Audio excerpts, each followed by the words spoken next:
You know, I sat and watched these playoff games and series the past 2 years. So, you know, I'm just happy that I'm able to move and, you know, I'm coming out the game feeling well. And, you know, that's what I'm taking my pride on, is just being healthy.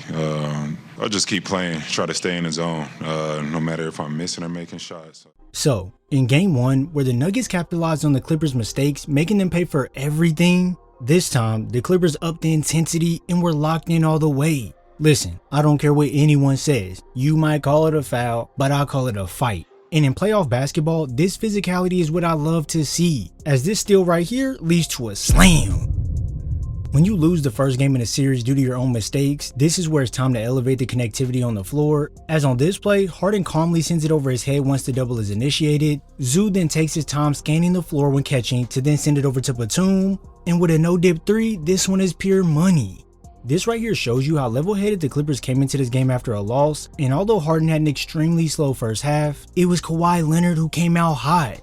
When he was able to get the switch onto a smaller Jamal Murray, it was pretty much game over. And let me give you a quick stat. When guarded by Murray, Kawhi is 10 for 10 on field goals.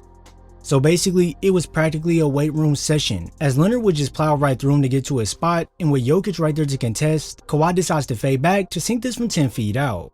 You could easily see Kawhi was a man on a mission, because from all levels he showcased his skill set. So when defenders kept backpedaling and leaving this gap of space between them and Kawhi, it obviously makes no sense to attack left, as the defense could collapse on him since Brown isn't guarding anyone at the moment.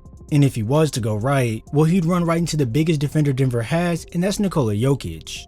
So in this scenario, driving to the basket wouldn't be the smartest idea, and with all this space, a pull-up over the top is just pure.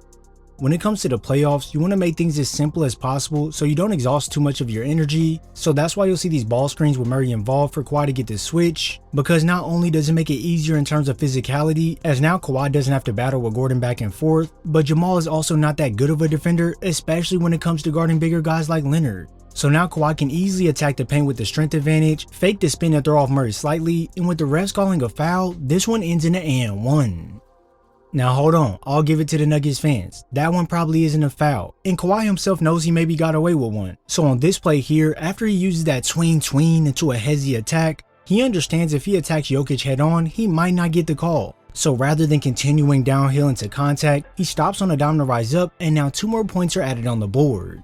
In the first half, it was clear Kawhi wasn't playing no games, as he went 9 for 10 putting up 21 points, and trust me, he would take full advantage of that mismatch with Murray. And even if a second contest was to come, he was just too locked in. The Nuggets would continue to have Murray on him and instead send other guys to help out, and unlike last game where Kawhi was taking a while to hit open guys that all of us could see on TV, this time he doesn't make any extra movements, as once he spot him, he got him. Running the offense through Leonard early on worked flawlessly every possession, as the defense had to key on him to not let him get any angles to the basket, but this here is where his improved decision making came into play with a dump off right through the middle to Simmons, and when 2 players who have back problems meet up, this is where you get the least contested layup of the playoffs. There truly wasn't a way to slow down Kawhi no matter what the Nuggets did. They ended up putting their young defensive star in Peyton Watson on him to hopefully cool him off, but Kawhi took this personal by taking his sweet time to get to his spot, and even though Peyton got a great contest, Leonard acts like he's not even there.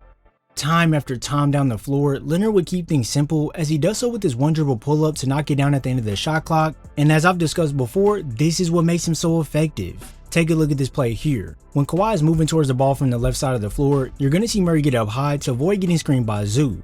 Now, did he keep himself attached to Kawhi? Yes, he did, but now he's in a worse position.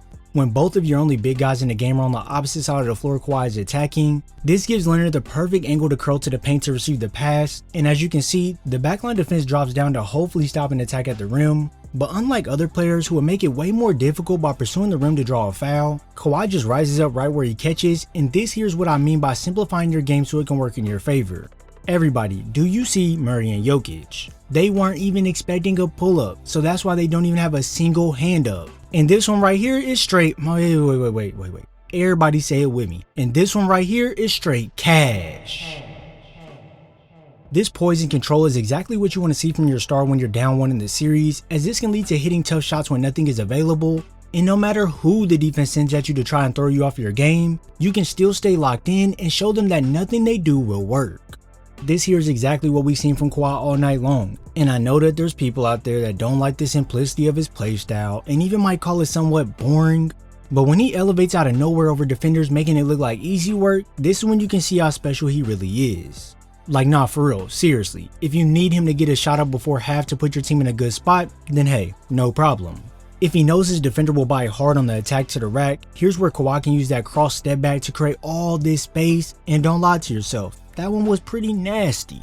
And then when Harden gets doubled, to make the pass over the top to Zoo, Kawhi can lock and load while waiting for the pass, and bada bing, it's money team.